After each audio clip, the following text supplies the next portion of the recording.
Hello दोस्तों, आपके बीच में आज हम सेंट्रल एशिया की बात करेंगे। तो सेंट्रल एशिया के कुछ देश हैं, उनके बारे में बात करेंगे।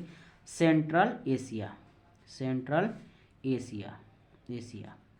तो सेंट्रल एशिया की बात की जाती है तो सेंट्रल वाले जो एशिया वाले कंट्री हैं उन कंट्री की बात करेंगे। सबसे पहले सेंट्रल एशिया की बात की जाती है तो सेंट्रल एशिया में सबसे पहले एक देश आता है कजाकिस्तान।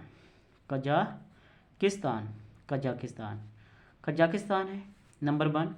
दूसरे नंबर पे एक देश कंट्री है, उसका नाम है किर्गिस्तान, किर्गिस्तान। तीसरे नंबर पे कंट्री है जिसका नाम है तजाकिस्तान, तजाकिस्तान। और फोर्थ नंबर पे एक कंट्री है तुर्कमेनिस्तान, तुर्कमेनिस्तान। और एक कंट्री जो है जिसका नाम है उज्बेकिस्तान, उज्बेकिस्तान। तो जो 5 कंट्री हैं इन्हें कहा जाता है सेंट्रल एशिया के नाम से संबोधित किया जाता है। ठीक है, तो कजाकिस्तान जो है इसके बारे में हम पढ़ेंगे। सेंट्रल एशिया में 5 कंट्री आती हैं। नंबर 1 कजाकिस्तान है, किर्गिस्तान है, तजाकिस्तान है, तुर्कमेनिस्तान है, उज्बेकिस्तान है। इनके बारे में हम पढ़ेंगे बेसिकली। तो कजाकिस्तान जो है कंट्री है कजाकिस्तान, इसके बारे में पढ़ेंगे। कजाकिस्तान, कजाकिस्तान है जो कजाकिस्तान जो कंट्री है कजाकिस्तान, तो कजाकिस्तान जो है इसको कहा जाता है लैंड लॉक कंट्री, कंट्री कहा जाता है।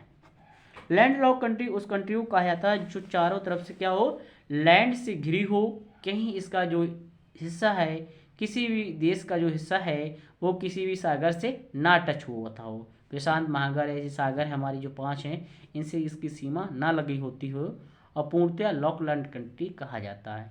जिसका भूभाग किसी भी सागर से ना लगा हो उस कंट्री को लैंड लॉक कंट्री के नाम से जाना जाता है। तो इस विश्व की सबसे बड़ा लैंड लॉक कंट्री जो है वो कजाकिस्तान है। दूसरे नंबर की बात की जाती है तो दूसरा नाम मंगोलिया है। ठीक है, इसकी अगर हम इसकी बात की जाती है, दूसरी बात की जाती है बालखस, बालखस। ये बालखस झील जो है, बालखस झील, ये भी क्या है कजाकिस्तान में है। तीसरी नंबर बात की जाती है एक जो अरल सागर जो है, अरल सागर, अरल सागर जो है, अरल सागर की जब भी बात करते हैं तो अरल सागर जो है, अरल सागर, तो जो अरल सागर है ये क्या है, कजाकिस्तान, कजाकिस्तान, कजाकिस्तान, कजाकिस्तान और उज्बेकिस्तान के, उज्बेकिस्तान के बीच में है। कौन है, अरल सागर। जो अरल सागर है वो किसके बीच में है, कजाकिस्तान उज्बेकिस्तान के बीच में क्या अरल सागर है। ठीक है, ये बात आपको समझ में आ गई। तो कभी कभी एग्जाम में जो अभी तक एग्जाम होते हैं, चाहे छोटे एग्जाम हो चाहे बड़े एग्जाम हो, जहाँ भी आता है क्वेश्चन पूछ लिया जाता है कि अरल सागर किन देशों के बीच में स्थित है, तो कजाकिस्तान उज्बेकिस्तान के बीच में अरल सागर स्थित है। तो आपसे इसकी कैपिटल भी पूछ सकती है कि कैपिटल इसकी क्या है। अगर कैपिटल की बात की जाए तो इसकी कैपिटल जो है नूर सुल्तान है, नूर सुल्तान। तो नूर सुल्तान इसकी क्या है, कैपिटल है। इसमें कजाकिस्तान की कैपिटल यह है नूर सुल्तान है। ठीक है, तो आपसे पूछ सकता है कि कजाकिस्तान की जो कैपिटल है तो उसका नाम बताइए, तो नूर सुल्तान है। ठीक है, दूसरी बात की जाती है अगर हम इनकी कंट्रियों की बात की जाए तो जो कजाकिस्तान से संबंधित इतने भी अभी पॉइंट बनेगा, आपसे पूछेगा लैंड लॉक कंट्री किस देश को कहा जाता है, तो कजाकिस्तान को कहा जाता है। विश्व का सबसे बड़ा लैंड लॉक कंट्री जो है वो कजाकिस्तान है। दूसरा पूछेगा बालखस झील कहाँ है, कजाकिस्तान में। अरल सागर किन देशों के बीच में स्थित है, कजाकिस्तान उज्बेकिस्तान के बीच में स्थित है। राजधानी इसकी क्या है, नूर सुल्तान है।